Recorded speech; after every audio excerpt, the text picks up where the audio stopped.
orang percaya, ya saya percaya hidup ini bukan sekadar hidup saja, amin. Tapi ada rencana Tuhan dalam hidup kita yang harus kita hidupi, yang harus kita genapi supaya kembali nanti satu saat ketika kita dipanggil Tuhan, kita bisa mempertanggungjawabkan seluruh hidup kita. Karena saya percaya ketika kita menghadap Tuhan, Tuhan tidak tanya berapa banyak depositmu, berapa banyak hartamu, berapa banyak yang kau punya, tapi apakah kita sudah melakukan kehendak Tuhan. Kita mau belajar dari satu tokoh dalam Alkitab hari ini. Mari kita buka bersama saudara, yaitu dari Raja Hizkia. Buka bersama Yesaya pasal 38.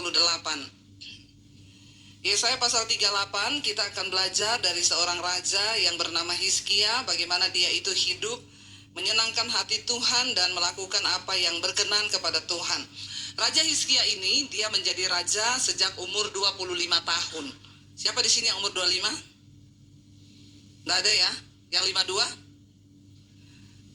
Kita coba membayangkan ya, Hizkia umur 25 tahun diangkat Tuhan menjadi raja. Dan Hizkia ini dia hidup, kalau saudara baca di Alkitab, sangat terkenal dengan ketaatan di dalam hidupnya kepada Tuhan. Ketika dia diangkat Tuhan menjadi raja di usia 25 tahun, Hizkia ini seorang raja yang sangat berkenan pada Tuhan, saudara. Waktu dia naik menjadi raja, pertama kali yang dia lakukan apa? Dia menghancurkan semua tugu-tugu berhala, penyembahan berhala di Israel. Itu yang pertama dia lakukan, ya.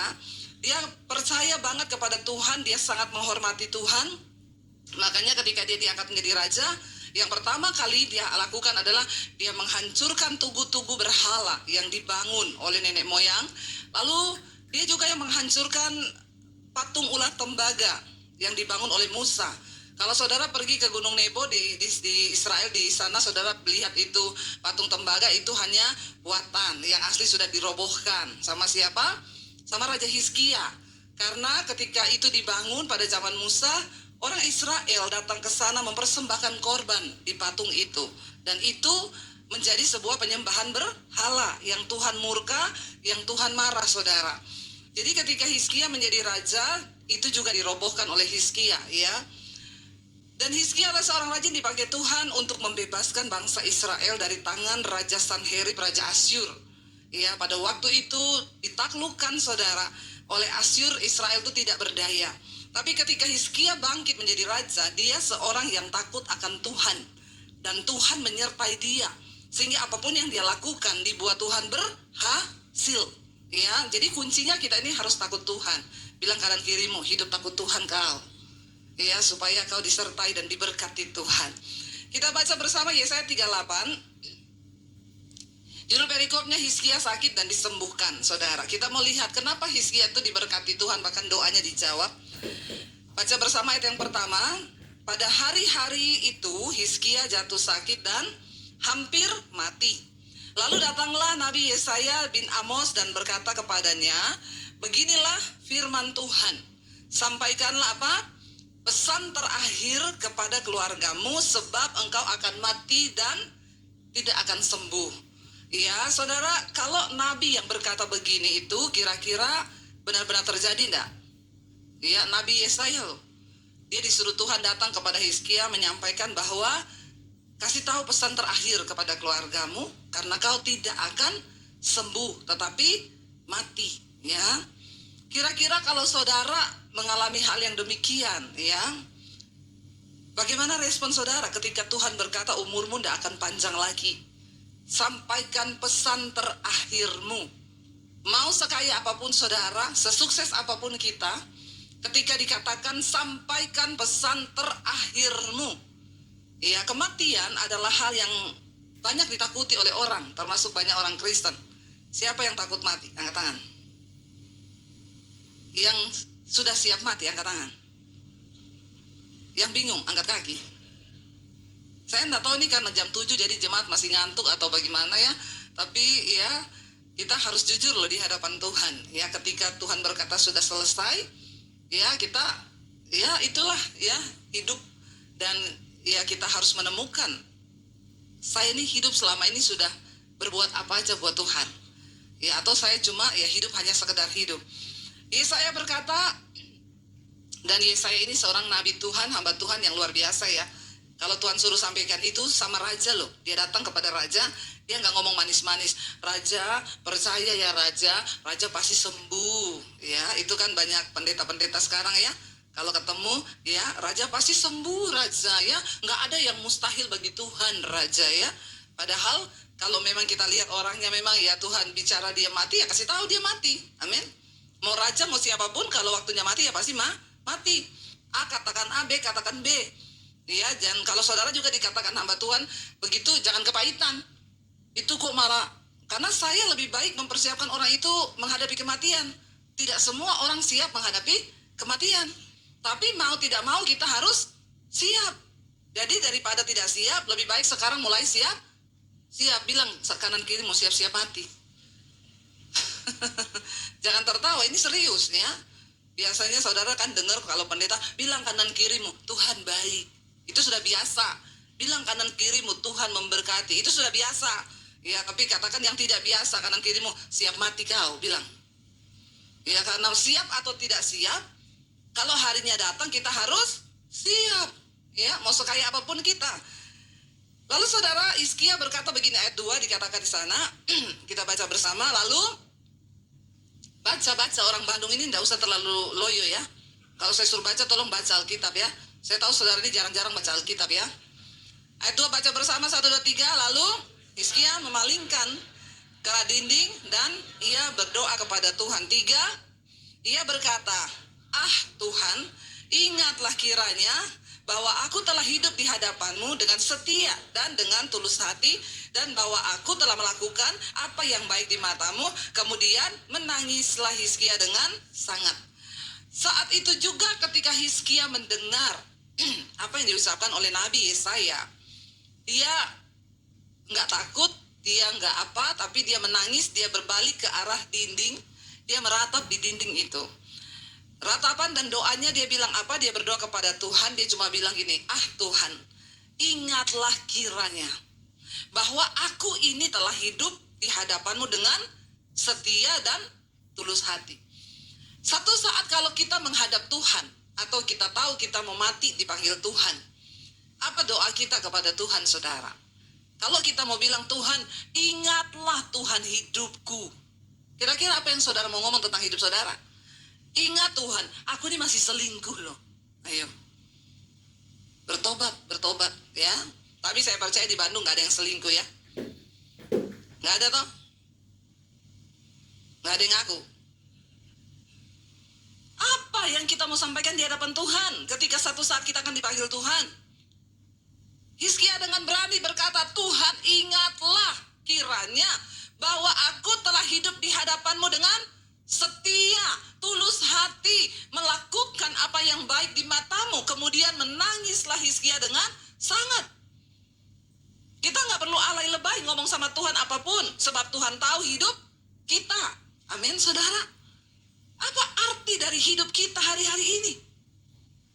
Waktu kita menghadap kepada Tuhan, apa yang akan saudara sampaikan tentang hidupmu? Apa yang akan kita sampaikan? Waktu kita dibilang mau mati, kita mau nangisi apa? Meminta Tuhan membela kita, mendengarkan atau meminta kemurahan Tuhan, harus ada alasan Bapak Ibu. Amin. Tidak semua orang Kristen berdoa itu didengar Tuhan. Tidak semua orang Kristen berdoa dijawab Tuhan. Berikan kepada Tuhan alasan apa untuk dia menjawab doamu, untuk dia memperhatikan hidupmu, untuk dia memberkati engkau. Harus ada alasan. Apa yang kita mau katakan sama Tuhan? Ingatlah Tuhan, aku ini kalau hidup berantem terus sama istriku. Aku ini suami yang kasar, mulutku kotor, jorok. Apakah hal-hal yang seperti itu yang kita mau katakan di hadapan Tuhan? Ya, apa yang kita mau katakan? Tuhan, ingat aku ini istri yang memberontak sama suami. Ingat Tuhan, aku ini anak. Aku ini hidup dalam percabulan, dalam kenajisan. Hello saudara. Berikan Tuhan alasan untuk mempertimbangkan hidup kita, agar dia bisa mendengar dan menjawab setiap doa dan permohonan kita. Amin. Apa alasannya Tuhan harus memperhatikan engkau? Apa alasannya untuk Tuhan menjawab doamu? Yang pertama Hizkia bilang, ingat aku ini telah hidup di hadapan-Mu dengan setia. Ya, saudara, dalam hidup ini kita akan menghadapi banyak masalah, persoalan, pergumulan. Pertanyaannya, apakah kita setia kepada Tuhan sampai di garis akhir?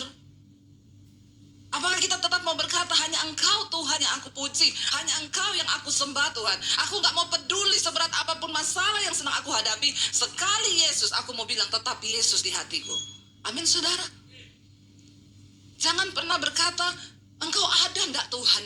Ya, aku ini sudah ikut Engkau, tapi buktinya sampai hari ini di mana Tuhan? Ya, jangan beri kesempatan kepada iblis, saudara, untuk kita ini murtad, walaupun hanya secara rohani. Banyak hari-hari ini orang Kristen yang murtad secara rohani, yang tidak lagi percaya kepada Tuhan. Tapi mari kita mau katakan, aku tetap percaya Tuhan. Apapun keadaanku hari ini, aku mau tetap bilang, Engkau setia bagiku. Sekalipun aku sedang ada dalam lembah air mata, dalam lembah kekelaman, aku mau ngomong, Engkau setia Tuhan.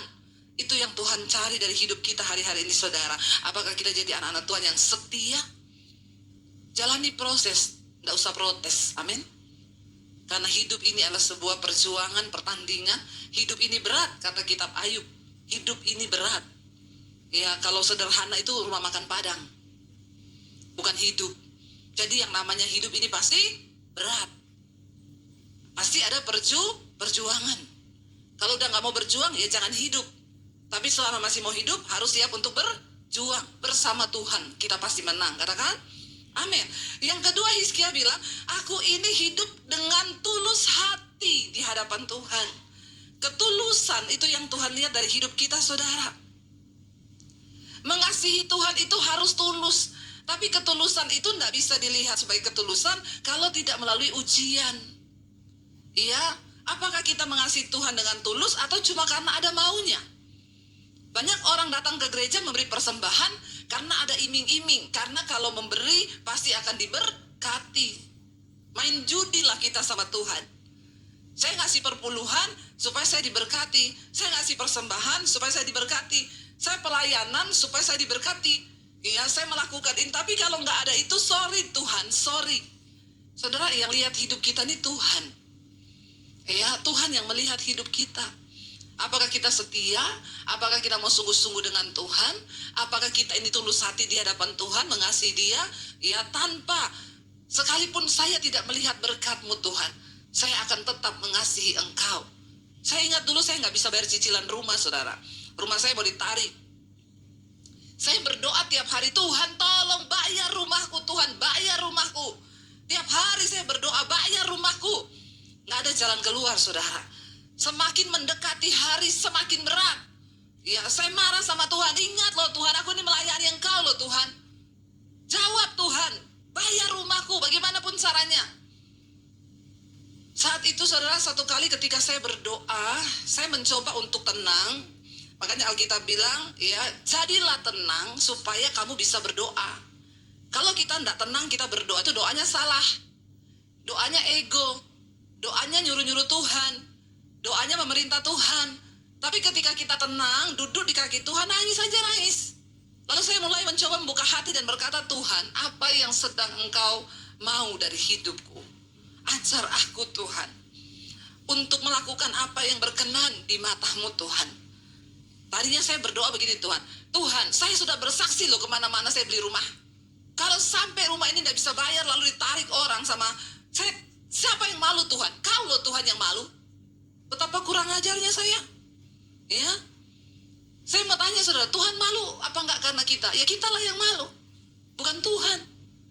Ketika saya akhirnya mencoba menenangkan hati, duduk di kaki Tuhan dengan ketulusan, mencoba mengerti apa yang Engkau mau dari persoalan yang saya hadapi Tuhan. Apa rencanamu, apa kehendak-Mu dari persoalan ini? Kasih tahu sama saya Tuhan, supaya saya mengerti. Ampuni saya selama ini kalau saya salah berdoa. Lalu Roh Kudus mulai bicara di situ. Kenapa kamu berdoa bilang aku akan malu kalau rumahmu ditarik? Aku Tuhan, aku mulia, aku agung, aku itu mulia, keagunganku itu melampaui segala-galanya. Jadi kalau rumahmu ditarik, aku tidak akan pernah dipermalukan. Yang malu itu kau, bukan aku. Hello? Jadi nggak usah menodong-nodong Tuhan. Ngomong Tuhan malu padahal yang malu kita. Tuhan itu melihat sampai kedalaman hati. Akhirnya saya mulai menangis, saudara, di situ. Tiba-tiba saya menaikkan satu pujian, saya mulai menangis dengan air mata yang bercucuran, saya bertobat. Saya bilang, Tuhan, saya nyanyi, sekalipun kau tak menjawabku, sekalipun kau tak lepaskanku, namun ku akan tetap menyembahmu, takkan ku tukar dengan apapun. Saya bilang, Tuhan, walaupun kau tidak jawab doaku, walaupun kau tidak lepaskan aku dari masalahku ini, aku mau tetap bilang, aku akan tetap menyembahmu, sebab engkau Tuhan, juru selamat, kekasih, pengharapan bagi hidupku. Katakan, kita mengikut Tuhan ini karena apa? Apa karena kita mengharapkan sesuatu dari Tuhan? Kalau Tuhan udah nggak jawab, ya sudah. Bahkan banyak suami yang saya dengar kalau istrinya berdoa, doa terus kau. Emang Tuhanmu mau jawab utang kita? Berat banget kayak begini.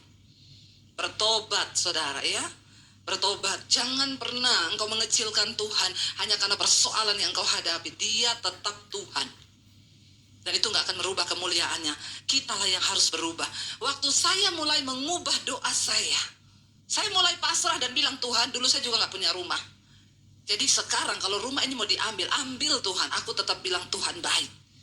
Waktu, saudara, sikap hati kita berubah di hadapan Tuhan. Tuhan melihat ketulusan hati kita. Tiba-tiba Tuhan jawab. Ya, ketutup, saudara, sisa utang saya, bukan cicilan. Saya kan berdoa buat bayar cicilan. Ditutup sama Tuhan, sisa 400 juta, selesai. Bulan itu juga, bukan cicilan. Lihat cara kerja Tuhan. Lalu akhirnya saya pengen jual. Saya cuma hubungi satu jemaat yang saya nggak tahu rumahnya di mana, Bu. Ibu bisa tolong saya nggak minta uang sama ibu. Beli rumah saya, Bu. Soalnya rumah ini kalau nggak saya jual akan ditarik, saya udah nggak bisa bayar. Berapa, Bu Debbie? Ya nanti kalau laku, kita jual lagi, nanti keuntungannya. Karena kalau saya jual itu untungnya sudah 2 kali lipat, Bu. Tapi kalau cuma ditarik, saya rugi, Bu. Ya udah, ibu tombok dulu sisanya 400 juta, nanti setelah itu sertifikat saya serahkan ibu, kita jual. Ini kalau dijual, nanti keuntungannya kita bagi 2, Bu. Saya kembalikan uang ibu, sertifikat ibu bawa. Lalu dicerita ke suami. Ya, suaminya tanya, itu sertifikatnya lengkap, Bu? Lengkap. Ya udah, minta nomor rekening, ditransfer 400 juta, saudara. Waktu saya ambil sertifikat, saya tanya, Bu, maaf, alamat rumah ibu di mana ya? Saya mau antar sertifikat ini sambil nanti kita jual. Nggak usah, Bu Debbie, yang lama sudah berlalu, yang baru sudah datang. Itu berkatnya ibu. Loh, saudara, semudah itu sorga berperkara. 400 juta loh. Tapi akhirnya saya cicil, saudara, seadanya duit sampai lunas. Saya nggak mau berhutang, biar nama Tuhan yang dimuliakan. Amin. Waktu saya menodong-nodong Tuhan, waktu saya marah-marah sama Tuhan, tidak tulus mengasihi Tuhan. Tapi ketika saya sudah rela dan lepas dan bilang, Tuhan, sekalipun engkau nggak tolong, aku tetap mau bilang engkau baik. Engkau sungguh baik. Amin, saudara. Dalam setiap masalah, Tuhan tuh mau mengubah cara berpikir kita. Tuhan tuh mau mengubah pandangan kita. Tuhan tuh mau mengubah cara mencintai kita kepada Tuhan. Hizkia bilang, aku hidup dengan tulus hati. Dan yang terakhir dia bilang apa? Dan aku ini telah melakukan apa yang baik di matamu. Hizkia nggak nangis dengan alay, Tuhan ingat loh anakku masih kecil-kecil loh Tuhan. Nggak. Dia cuma ingatkan Tuhan, ini loh alasan untuk engkau beri dan jawab doaku, perpanjang umurku. Amin, saudara. Aku hidup melakukan apa yang baik di matamu. Apakah kita sudah hidup melakukan apa yang baik di mata Tuhan hari-hari ini? Atau kita melakukan apa yang jahat di mata Tuhan? Kepahitan, kebenci orang, sirik, dengki, nggak mau berdamai, hidup dalam kenajisan, percabulan, perselingkuhan. Apa yang kita hidupi hari ini? Apakah kita melakukan apa yang baik di mata Tuhan? Kita belajar, saudara. Kalau apa contohnya, Bu, melakukan apa yang baik? Hari ini kau sedang bermusuhan dengan keluargamu. Alkitab bilang berdamai, ampuni orang yang menyakiti kau. Lalu kita berkata, Tuhan, sebenarnya berat bagiku. Tapi karena Tuhan yang suruh, aku mau melakukan apa yang baik di matamu, Tuhan. Aku ampuni iparku itu. Aku ampuni mertuaku itu. Aku ampuni adikku itu. Amin, saudara. Itu engkau melakukan yang baik di mata Tuhan. Jangan cuma lakukan apa yang baik di mata manusia. Hari ini, saudara, Kita diberi waktu hidup sehari 24 jam. Berapa banyak jam yang saudara beri untuk Tuhan? Dan engkau tidak dipanggil hanya jadi jemaat gemuk di dalam gereja yang setiap minggu datang cuma mau dipuaskan rohaninya. Tapi engkau mulai harus bergerak menjadi jemaat yang melayani. Katakan, amin. Layani Tuhan, saudara. Ya, kalau saudara punya talenta apa, datang di gereja, aku mau melayani. Kalaupun nggak di gereja, di luar gereja, jadilah berkat hidupmu yang bisa dibaca oleh semua orang, yang mulai berkata, Tuhan, apa yang bisa aku lakukan untuk kerajaan-Mu? Sebab ketika kita menghadap Tuhan satu saat nanti, ya, yang Tuhan tanya, apa yang sudah kau lakukan bagiku? Marilah kamu, hai anak-anakku, yang melakukan kehendak Bapa. Itu kan yang Yesus katakan. Pada akhir zaman nanti banyak orang akan datang ngaku-ngaku, Tuhan, aku melakukan mujizat demi namamu, aku usir setan demi namamu, aku bangkitkan orang mati demi namamu. Tuhan bilang, enyah engkau semua daripadaku, aku tidak mengenal engkau, sebab engkau pembuat kejahatan. Tapi Yesus bilang, tapi aku akan berkata begini, marilah kamu yang melakukan kehendak Bapa, ayo masuk dalam kerajaanku yang mulia. Jadi saudara, pada akhirnya yang Tuhan cari dari hidup kita, apakah kita menjadi orang-orang yang melakukan kehendak Bapa, apa yang baik di mata Tuhan. Kalau kau tahu kita harus hidup dalam kekudusan, jangan bersinah, ya bertobat, tinggalkan. Ya, kalau kau tahu rokok itu tidak berkenan pada Tuhan, ya tinggalkan, berusaha, berjuang, karena kita mau menyenangkan hati Tuhan, melakukan apa yang baik di mata Tuhan. Suami-suami, bukankah engkau pengen istrimu melakukan apa yang baik di matamu? Istri-istri juga begitu kan? Ya, kalau menurut saya sebagai istri, ya apa yang baik di mata saya? Ya suami jangan pergi pulang malam-malam. Iya nggak, Bapak Ibu? Ya ketika istri melakukan, suami melakukan yang baik, kan rumah tangga kita jadi harmonis. Sama Tuhan pun begitu, menjadi orang Kristen, bukan cuma sekedar masuk luar gereja, puluhan tahun kau jadi Kristen. Tapi apakah kita sudah melakukan apa yang baik di mata Tuhan? Kemudian dikatakan, menangislah Hizkia dengan sangat. Ayat yang berikutnya, kita baca ayat yang ke-4. Maka berfirmanlah Tuhan kepada Yesaya, pergilah katakanlah kepada Hizkia, beginilah firman Tuhan, Allah Daud, bapa leluhurmu. Apa? Telah ku dengar doamu dan telah kulihat air matamu. Sesungguhnya aku akan memperpanjang hidupmu 15 tahun lagi. Dan aku akan melepaskan engkau dan kota ini dari tangan Raja Asyur. Dapat bonus saudara, ya. Asyur adalah sebuah kekuatan yang kuat. Tapi karena Hizkia berkenan kepada Tuhan, dia sebutkan alasan-alasan hidupnya, sehingga Tuhan menjawab doanya. Bukan hanya kesembuhan diberi, tapi bonusnya Tuhan melepaskan dia dari tangan Raja Asyur, dan aku akan memagari kota ini. Sebab kemenangan Raja berasal dari Tuhan. Inilah yang akan menjadi tanda bagimu bahwa Tuhan akan melakukan apa yang telah dijanjikannya. Dan lain sebagainya, saudara bisa baca. Saudara, doa Hizkia adalah doa yang tokjer. Saat dia berdoa, saat itu juga Tuhan jawab. Yesaya belum sempat pulang ke rumah, berbalik sama Tuhan, disuruh balik, kembali ke istana. Aku mendengar doa Hizkia, aku melihat air matanya, pulang kembali.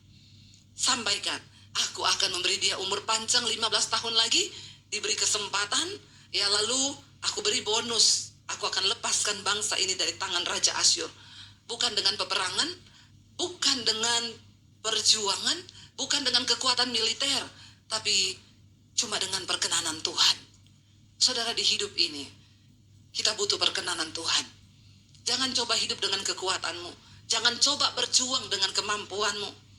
Karena Alkitab bilang terkutuk orang yang coba hidup dengan kekuatannya, yang coba hidup dengan pikirannya, tapi diberkati orang yang mengandalkan Tuhan. Apa arti mengandalkan Tuhan?